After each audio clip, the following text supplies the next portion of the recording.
To understand how to reverse insulin resistance, we first have to look at how does someone develop insulin resistance. Let's break down insulin resistance into insulin and resistance. The resistance part happens when we do something for so much that it no longer works. Let's say you want to lose weight. You see tons of ads on Facebook, all promising you the best solution for weight loss.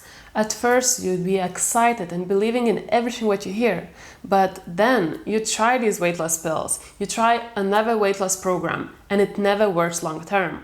You always regain the weight, and you might get disappointed and start ignoring these ads because it's a scam. It's like being resistant in a way. Let's look at the insulin part now. Insulin is a hormone that is responsible for controlling blood glucose levels. Each time we eat, we elevate insulin. The more frequently that we eat, the more insulin we have in our systems. And when we look at different macronutrients, we can see that carbohydrates have the greatest effect on our blood glucose and insulin. That's because carbohydrates are sugar. When you eat sugar, it raises your blood sugar.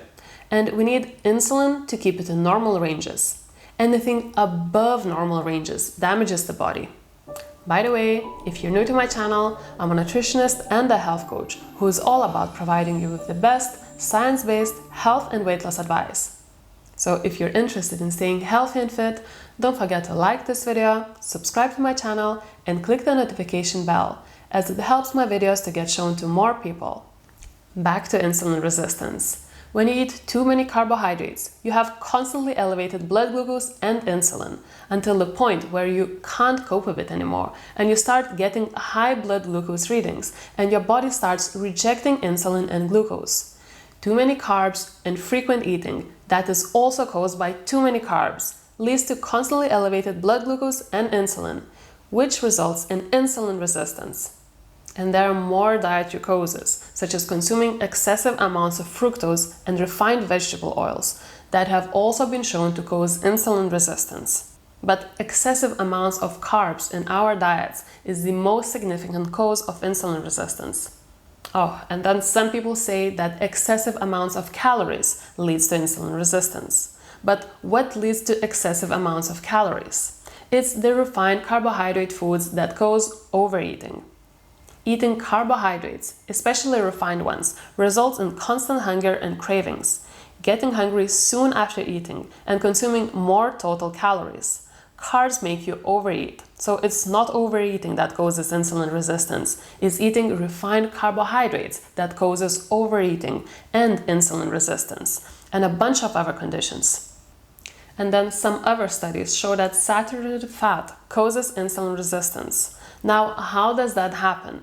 They make these studies where the high saturated fat diet is high in saturated fat and high in carbs. It's actually a high sugar, high fat diet, and it's a known fact that sugar reacts with other molecules in the body, oxidizing them and making them harmful. So when you study the effects of saturated fat in this context, of course you'll find that saturated fat increases insulin resistance. But what if you would make a study where people would be put on a low-carb, high-fat, high-saturated fat diet? How would it affect their insulin resistance? Studies show that saturated fat without the sugar doesn't cause insulin resistance. Fat in general has neutral effects on your blood glucose and insulin. Just look at this graph, showing how each of the macronutrients affect blood glucose. And if it affects blood glucose this way, insulin follows. In fact, if we look at the studies, they show that a low-carb, high-fat, ketogenic diet reverses the metabolic syndrome. The metabolic syndrome is a condition where you have insulin resistance, increased blood pressure, high blood sugars, excess body fat around the waist, and abnormal cholesterol or triglycerides. Studies show that a low-carb, high-fat, ketogenic diet improves all of these conditions. Keto actually decreases your blood glucose, it decreases your insulin, it improves your blood lipids and makes you lose weight. Now, let's look at how to reverse insulin resistance. As we know, excessive amounts of carbohydrates and frequent eating cause insulin resistance. What is the best thing to do? Reversing insulin resistance requires reducing carbohydrates as much as possible and eating only the right ones, such as non-starchy vegetables, nuts, seeds, and berries. You need enough of veggies to help you to detoxify your liver and get enough of nutrients needed for healing. You can either follow a low carbohydrate diet or a low carbohydrate ketogenic diet, which is the more effective version. And reducing the frequency of eating. You can reduce your frequency of eating by starting to practice intermittent fasting, meaning you have longer periods of time without food.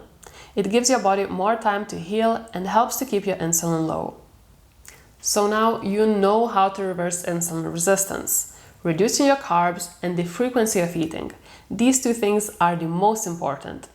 You also have to make sure you switch from using inflammatory vegetable oils to using healthy fats such as grass-fed ghee or butter, extra virgin coconut oil, avocado oil, or extra virgin olive oil.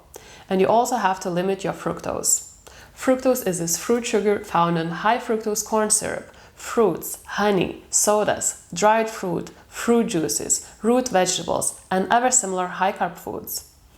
Fructose has been shown to cause insulin resistance, so if you want to reverse insulin resistance, stay away from high fructose foods.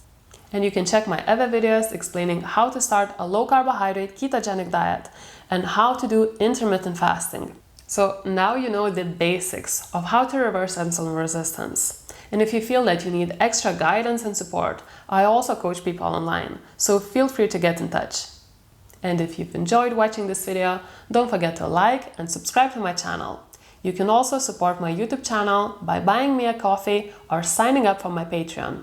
There's a link down below in the description of this video that you can click on and donate a small amount to support my YouTube channel. Thanks so much for watching, and I hope to see you in the next video.